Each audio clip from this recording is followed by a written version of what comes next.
Welcome to B. Taylor Outdoors. I'm Ben. Today's video, we're sitting down with Anney Doucette and talking about how she prepares for hunt test. Anney's more known for being in the show ring, but her fluffy Goldens do exceptionally well in the field as well. So don't forget to subscribe, because this video, the first video you're watching, is going to be on marking. The next video that we have is coming out is going to be talking about blinds. So y'all stay tuned, and thank you for watching.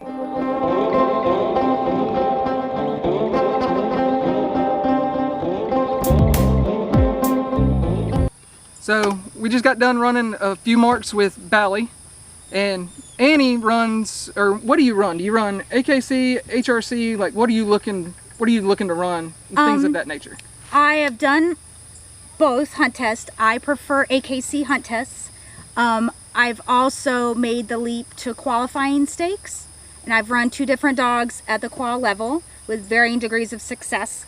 But I've definitely learned my skills that I've trained to prepare for field trials and how to apply them for a hunt test setting, and it's been very beneficial. And the biggest difference was that field trial people teach their dogs to mark, whereas I felt when all I did was run hunt tests, I took marking for granted. I sent the dog and he came back with a bird good enough.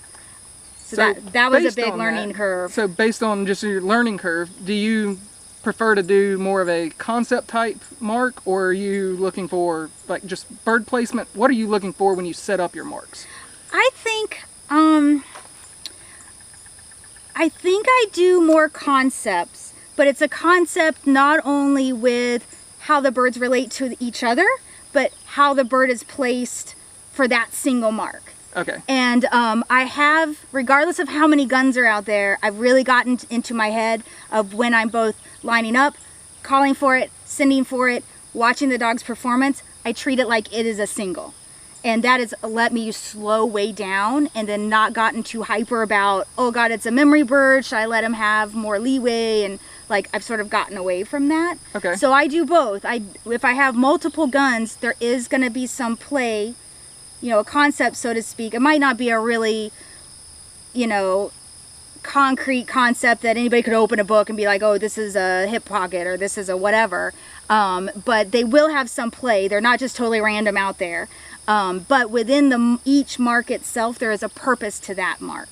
And that's another thing I find that hunt test people a lot of times don't pay as much attention to. And I see it at tests all the time. They'll have really contrary marks. Mm-hmm. And I mean, I was at a master test where there's a little corner of a pond with a holding blind here throwing into the corner. Yeah. And you know, of course, every dog cheated and nobody got marked down on it. And it's like, why would you even set that up? You could just turn it around and it'd be a decent mark. And I find that okay, their dogs are picking up the marks and coming back with birds, but there's not consistency in training. And if you are consistent with not making your marks contrary, like, you know, the dog always needs to take more water, or the dog always needs to look long first, or whatever your training mantras are, if you're really consistent, the dog learns over the time to have those good habits. So when he shows up at a test, he can always just look at it and be like, oh, I know where the birds are going to be. Yeah, okay. And that's really beneficial. Now, awesome. That's something that I need to work on myself, is just getting into a habit of setting up something similar. That's, right. So then the dog will learn over time. And learn over time. I mean, if you're a dog trainer, you know that you have to do, you can have a super smart, super driven dog, but you're still going to do the same things over and over and over for them to really learn it. Okay. And even then they'll surprise you and they'll do something crazy and you're like, oh, I thought you really knew this. Well, they didn't. But like, repetition over time is how a dog learns, and it's how they learn to generalize. And the amazing thing that I like about field work is the dog can learn to see pictures, and we all know this. Mm-hmm. They learn down the shore, and they learn where they should be. They can learn a keyhole. They can learn the backside of the gun, the underside. They can learn all this stuff, and it's through repetition, and it is amazing to me, and it's what I just respect how amazing these creatures are, because at a test or a trial, you roll up in a field you have never been to before. The dog has never seen it. You come out of the holding blind. Now you've stood up there in the gallery, you asked the judge questions, you watched the test dog, you watched 14 other dogs before you. You know, that dog, who is a dog, its brain is this big.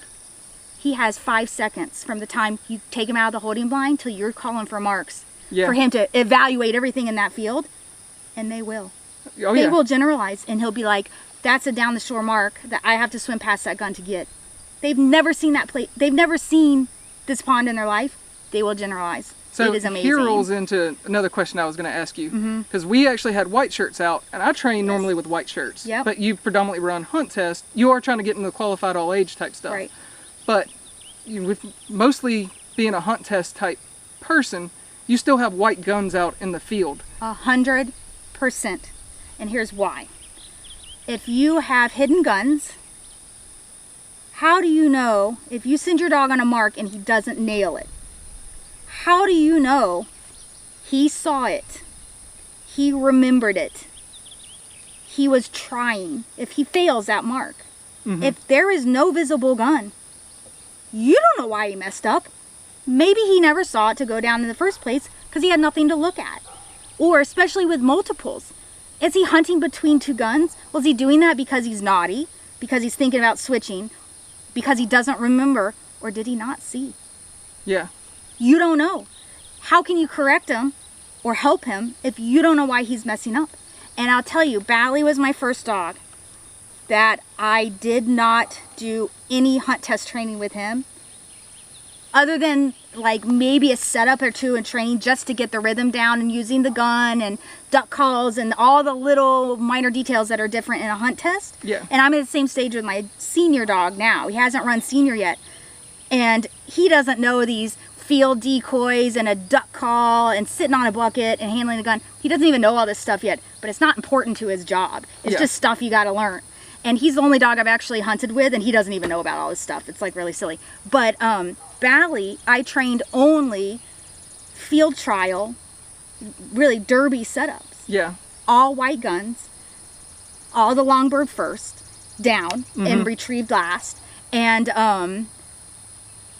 tons of singles, like very few multiples. And when we showed up at our first master test, both me and the dog were like, this is it? Yeah. I mean, it's right here. And it doesn't matter anymore that there's not the guy in the white coat because the mark's just right here. Yeah. They have like amazing perfect view. They've got an hour to watch the guy blow the duck call and shoot this giant gun and throw this giant throw with a winger that lands 30 yards in front of you. I mean, this was a walk in the park. And I literally ran 1 triple in training in the water with him before I ran master tests. Okay. And it was just like 3 little singles. That's it. He was underwhelmed. Ready for a hunt test, though, you said you only had run 1 triple with Balley before you went to his first test. Yeah. That normally how you train and how you prepare for a test is just run singles and then maybe run a triple or something to see what they're doing, if they can remember a triple. Right. Yeah, like I would want to know, but I would want to know my dog's tendencies, and that gets important in a test, is knowing every dog is different, and they will present these little signs to you to know, like, if they're confident in where that memory bird. They'll have a little behavior maybe here, or maybe they look at it coming in. Like, you do need to know that about your dog. But I did not do a bunch of setups with him. I really didn't. But every single mark he saw and every blind he ran in training was 3 times harder than I knew we would ever see at a master test. So the dog was really underwhelmed. And now remember, I was an experienced handler. I had 2 master hunters prior to him that I trained in a very hunt test way. So to me, the tests were familiar. I wasn't nervous and worried about myself, but I felt that the dog was doing work that was so much harder. And in the test, it was fun. It was very exciting. And the dog was like, oh yeah, it's here, here, and here. And here's 2 blinds. Like, he just knew. And that's one thing that I've mentioned in some of my videos that I've done before, is like, if you're getting ready for senior or master or junior, whatever, then double whatever the maximum distance is. Yes. Similar.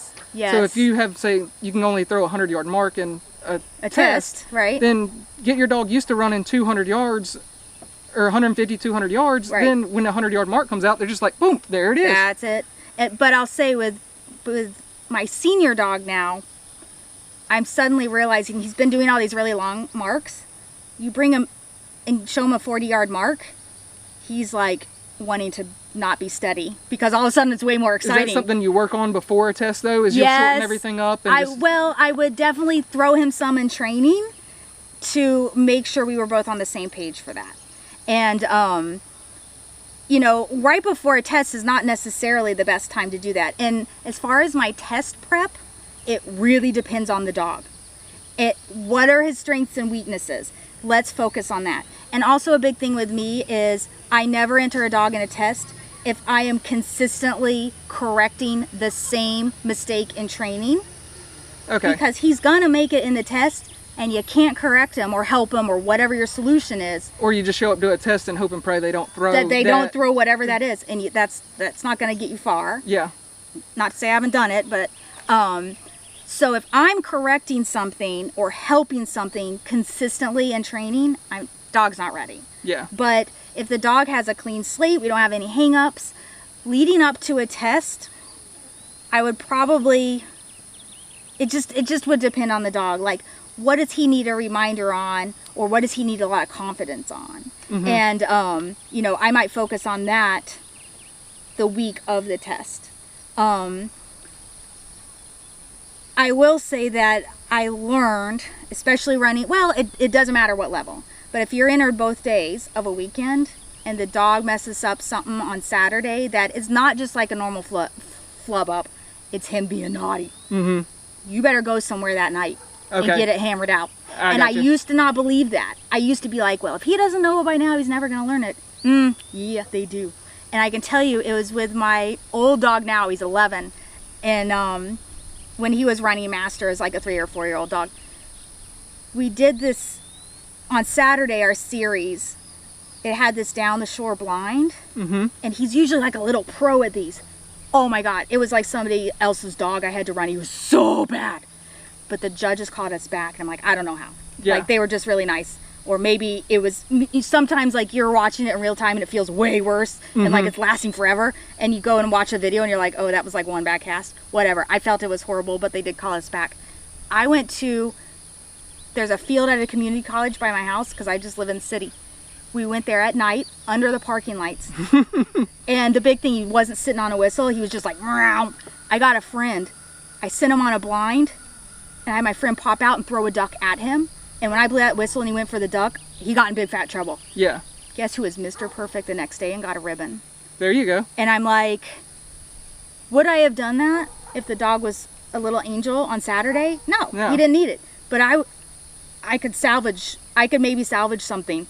And I wouldn't train like that normally. And if the dog was normally naughty all the time, I wouldn't be entering him. But I'm like, I need to save this ribbon. And so let's go do a little training. And I do the same thing. I compete in obedience too. And if you mess up on something on Saturday, you better believe Saturday night I'm training it. Or I've gotten up and at 6 o'clock in the morning, I'm out training it before I leave for the show. Okay. Like, you can do it. Don't go beat your dog up. You know, and some dogs can't handle that. But just get your corrections that you need. Get on the same page again. Like, oh, we are a team now. Because your dog's not magically going to learn to be a teammate when you're sitting on a mat and there's 2 judges sitting behind you. Yeah. Like, it's not happened before then, it's not gonna. Yeah, so. I got you. All right, well, thank you. I do appreciate it. And we'll actually go watch Balley run the marks now. Blinds. No. Oh, yeah, for the video. Okay, I'm sorry. I'm cutting ahead. So, actually, y'all are going to watch Balley run the marks now. And hopefully y'all enjoy that, learn something from it. So, let's get to the marks.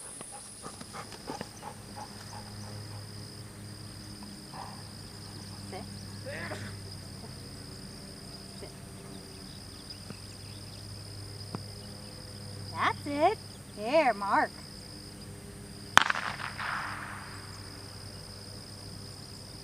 Balley.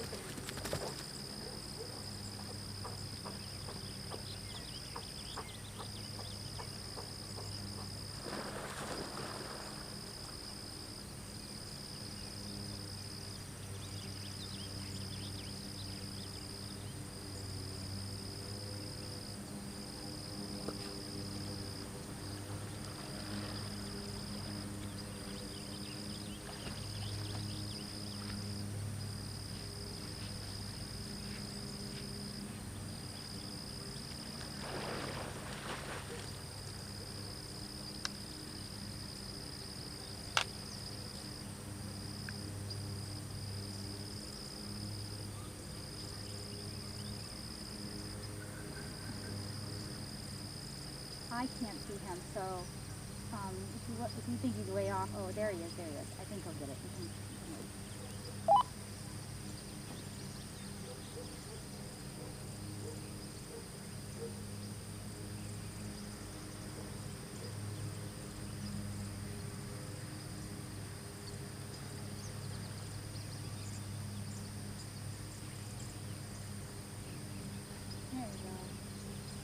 There you go, and a dog, good boy. Okay, I didn't notice that at all. Good dog, look at you, good boy. And a dog, Balley Wally.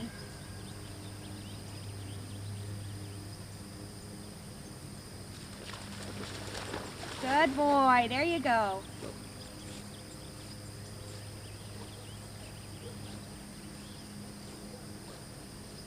I like that, even though Steven coughed or something, I just went that one and he's like, oh, there he is. Yeah, he did good, Annie.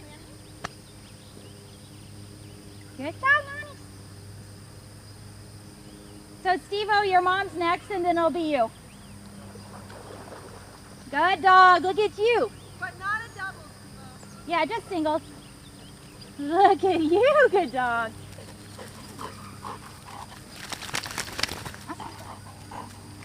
Heel, heel, heel, sit. That's a guy, good, Mark.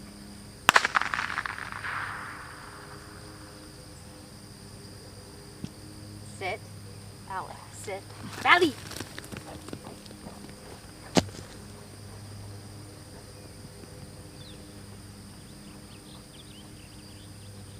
Oh, look at you.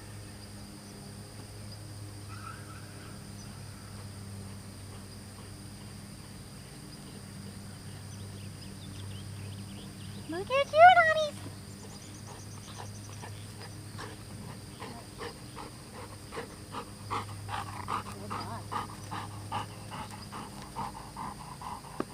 Heel, heel, sit, sit, heel, sit. There you go, Mark.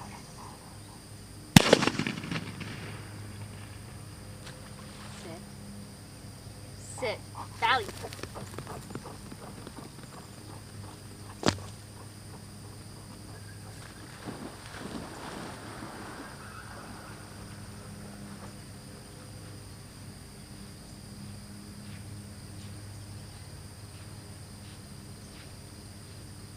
Good dog. Look at you. All right, cool.